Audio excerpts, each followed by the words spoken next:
The man I had shared my life with, Thomas, was gone. I was still learning how to breathe without him when my only daughter, Rebecca, looked me in the eyes and said the words that cut deeper than any blade.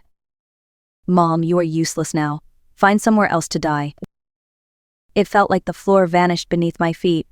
I stood there frozen, watching her fold her arms, her husband Eric standing just behind her with that polished banker's smile that never quite reached his eyes. I had imagined that grief would bring us closer.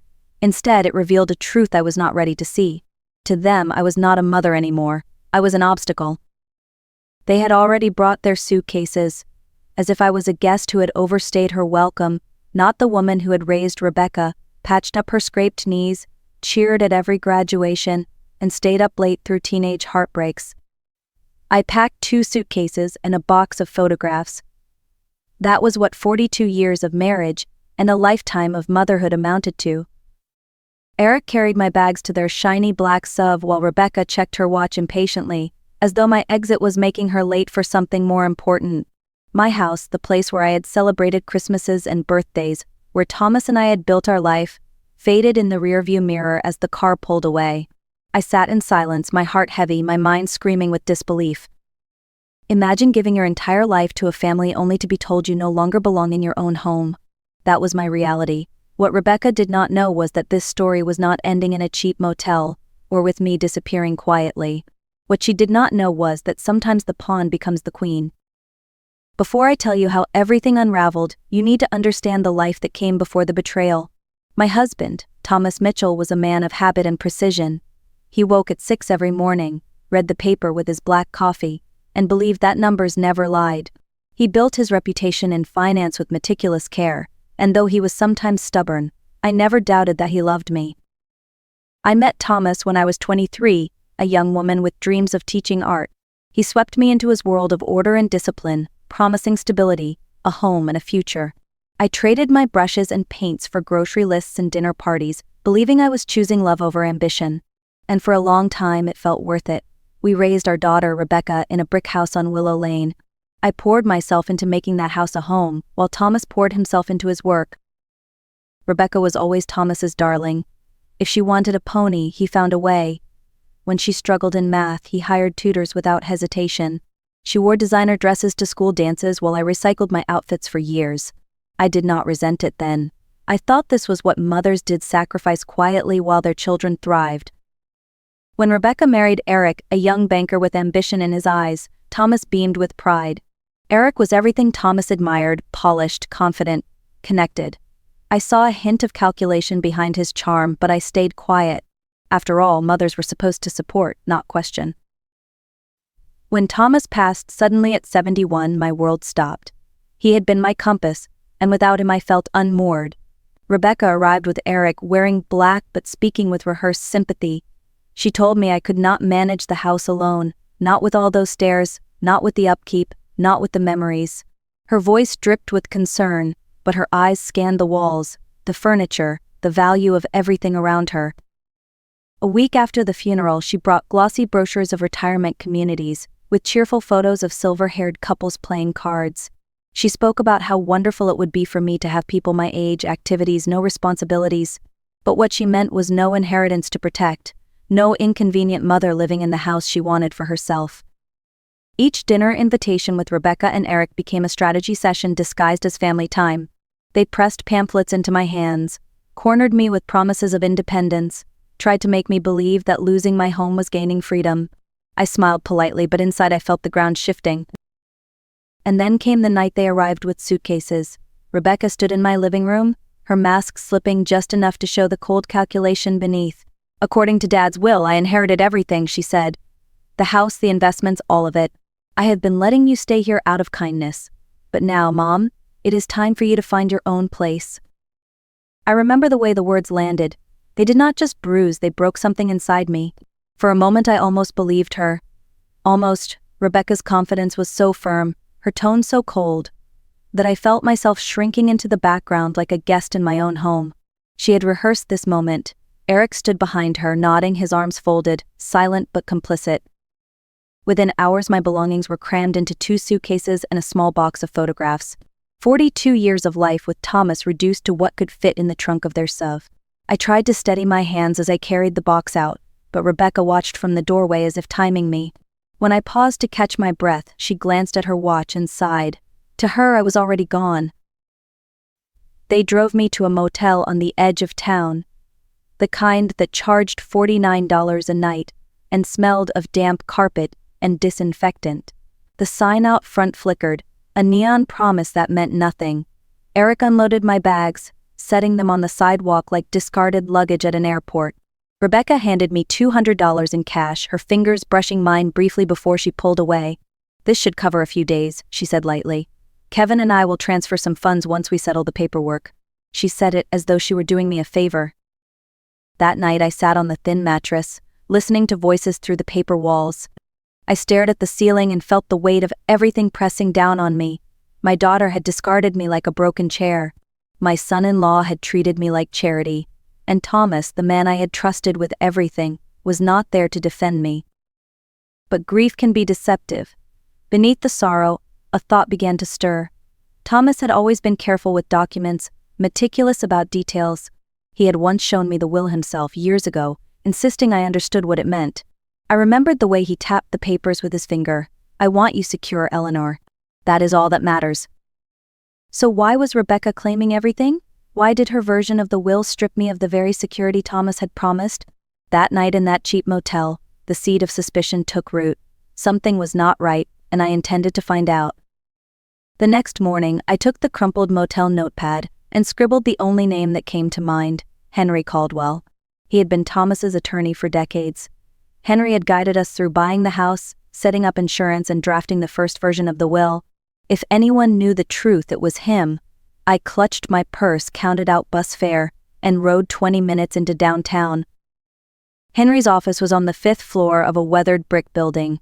When I walked in, his secretary looked surprised, then sympathetic, and ushered me straight through. Henry rose from behind his oak desk, his kind eyes magnified behind wire-rimmed glasses. "Eleanor, my dear," he said, "I was beginning to worry. I tried calling several times, but Rebecca told me you were traveling." Traveling. The word made me choke back bitter laughter. "No, Henry, I have been here all along, and I need to ask you about my husband's will." His expression shifted from confusion to concern. "Of course, but surely Rebecca gave you your copy." I handed her several when we concluded the reading. My knees weakened. "Reading?" I whispered. "There was a reading?" Henry pulled a thick folder from his cabinet, his hands moving quickly now. "Eleanor, you were supposed to be there. Rebecca insisted you were too distraught, that she would handle everything on your behalf." That was when I realized she had lied not only to me, but to everyone. She had erased me from the process entirely. Henry slid the document across the desk. I recognized Thomas's signature at the bottom, instantly strong, deliberate, witnessed, and notarized. My heart pounded as Henry began reading. "I, Thomas Edward Mitchell, being of sound mind and body, do hereby bequeath to my beloved wife, Eleanor Grace Mitchell, the following: our primary residence at 142 Willow Lane, with all furnishings and personal effects. Additionally, 70% of all financial assets, investments, and accounts totaling approximately $24 million. My breath caught. $24 million, the house, 70% of everything. Henry's voice grew firm as he continued. To my daughter, Rebecca Mitchell Hayes, I leave $10 million to be held in trust until her 45th birthday, contingent upon her treatment of her mother following my death. If she fails to provide respect and dignity, her inheritance will revert entirely to Eleanor Mitchell." I sat frozen. It was as though Thomas had seen into the future. He had predicted exactly what Rebecca would attempt. And with a single clause, he had armed me with protection. Rebecca had not only lied, she had triggered the very safeguard designed against her greed. Henry leaned forward, lowering his voice. "Eleanor, what Rebecca did fabricating documents, withholding your inheritance, this is elder abuse and fraud. She has committed felonies. But Thomas was wise. He left you not only secure, but with legal authority to act. The question is, what do you want to do now?" For the first time since Thomas's death, I felt something other than grief. I felt strength. I lifted my chin and said quietly, "We call the police, and then we call Rebecca." The days that followed moved faster than I could have imagined. Henry contacted the authorities, and soon a detective named Daniel Rodriguez sat across from me in Henry's office, his notebook open, his eyes sharp. "Mrs. Mitchell, what your daughter has done is not just a family dispute. It is fraud, forgery, and elder abuse. We will need to gather evidence, but the will is clear. You are the primary heir." Evidence arrived almost too easily. Rebecca had handed me papers with a shaky smile the night she threw me out documents she claimed were proof the estate belonged to her. Detective Rodriguez studied them, then looked up grimly. "These are forged. The notary's stamp is counterfeit. The signatures mismatched. This was not a mistake. This was planned." Within hours, the banks froze every account linked to Thomas's estate. Credit cards Rebecca thought were hers suddenly declined. The utilities she had transferred into her name were suspended. All of the wealth she had paraded as her own crumbled like sand between her fingers. At precisely 3:47 that afternoon, my phone rang. Rebecca's name flashed across the screen. I answered, my heart steady. "Mom, there's some kind of mix-up with the accounts," she said, her voice tight. "The bank is saying everything's frozen. What is going on?" "Hello, Rebecca. I am sitting in Henry Caldwell's office. You remember him, Dad's attorney. The one who read the real will to an empty chair because you told him I was traveling." Silence. Then a shaky laugh. "Mom, I don't know what you think you discovered, but..." I cut her off. "I discovered the truth. That your father left me 70% of everything, including the house you tried to claim as yours. And that your inheritance was conditional. Conditional on treating me with dignity. Which means, sweetheart, you just lost $10 million. Her voice turned sharp. "That's impossible." Detective Rodriguez leaned closer to the phone. "Nothing is impossible about fraud charges, Miss Hayes. We'll be in touch." Rebecca's tone shifted instantly, desperate now. "Mom, listen. I was just trying to protect you. You've never dealt with investments with money of this size. I was helping you." "Helping me? By throwing me out of my own home and handing me $200 like a tip? No, Rebecca, you weren't helping. You were stealing." I hung up. My hands shook, but not from fear, from release. For years I had been invisible, the wife who cooked and cleaned, the mother who never questioned. But now I was the woman who had just unmasked her daughter's lies.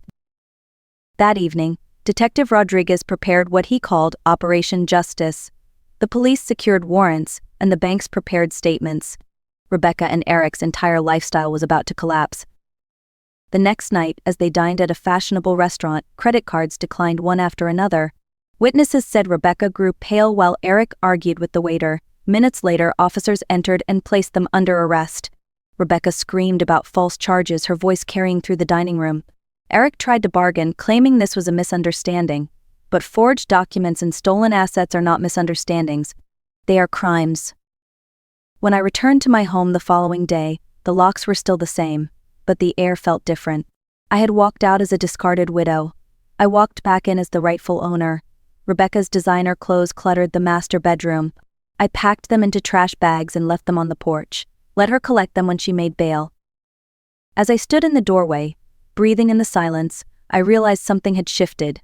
For the first time in my life, the house was not Thomas's or Rebecca's. It was mine. Entirely, undeniably mine. For a brief moment, I thought the storm had passed. Rebecca and Eric were behind bars, the accounts restored. The house returned to me. I believed I could finally grieve in peace. But peace has a way of slipping through your fingers when you least expect it. 2 days later, Detective Rodriguez returned with a woman named Caroline Wu, a private investigator who specialized in financial crimes. She carried a leather briefcase and a look that told me she had already uncovered something I would not want to hear. "Mrs. Mitchell, we've been reviewing Thomas's business records," she began. "There are irregularities. Large payments to shell companies, consulting fees that make no sense, contracts with firms that don't exist." My chest tightened.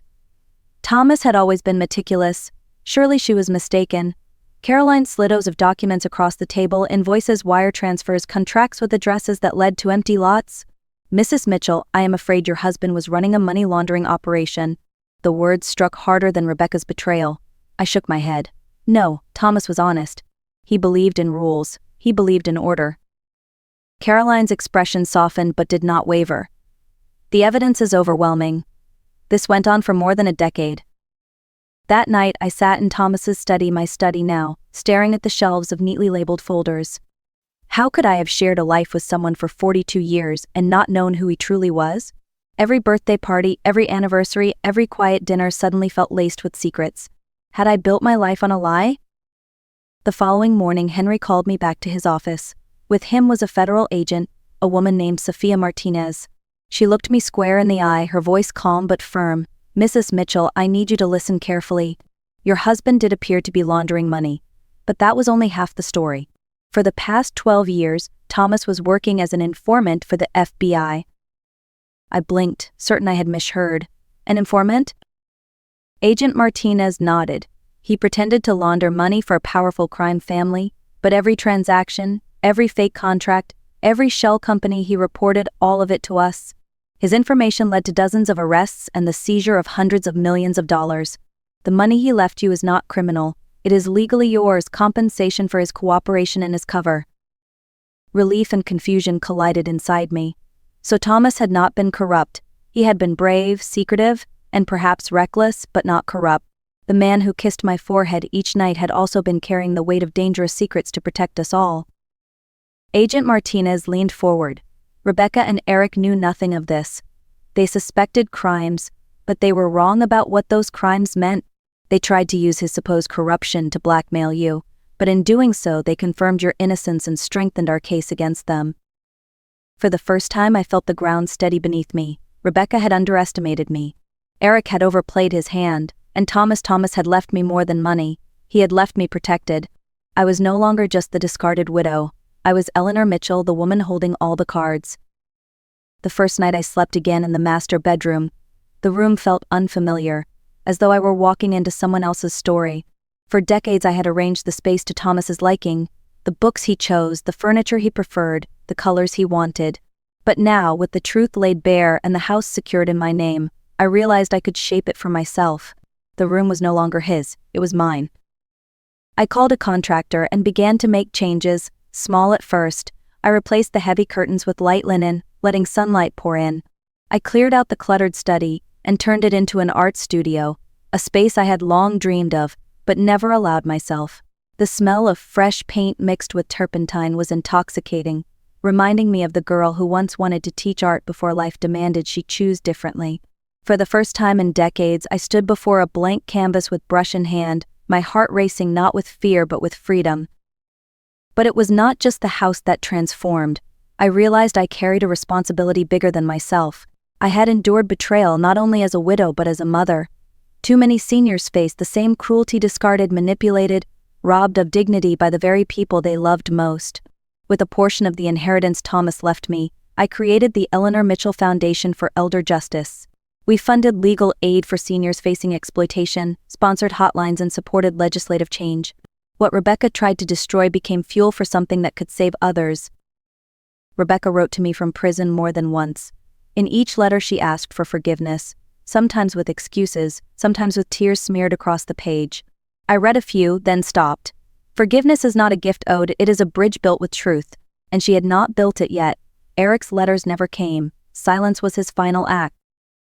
One evening, as the sun set behind the maple trees in my yard, I stood in my art studio gazing at a self-portrait I had been working on. The woman in the painting stood tall, her face turned toward the light, her shoulders strong. She looked nothing like the widow who once left her home in tears with 2 suitcases. She looked like someone who had taken back her voice, her dignity, her future, and that someone was me. If you have ever felt overlooked, underestimated, or even discarded by the very people you sacrificed everything for, then you understand a piece of my journey. I am Eleanor Mitchell, and I have learned that strength does not vanish with age. It deepens. Betrayal, no matter how painful, does not have to define the end of your story. Sometimes it becomes the spark that lights a new beginning. When my daughter tried to strip me of my dignity in my home, I thought I had lost everything. But what I discovered was that resilience, truth, and courage can rebuild more than walls, they can rebuild a life. I am no longer just a widow or just a mother. I am a woman who chose to stand up, to claim what was rightfully hers, and to create something meaningful out of the ashes. So if you take anything from my story, let it be this: the best revenge is not anger or bitterness. The best revenge is becoming everything they believed you could not. If this story touched you, please like this video, share it with someone who needs hope today, and tell us in the comments where you are watching from. We read every word, and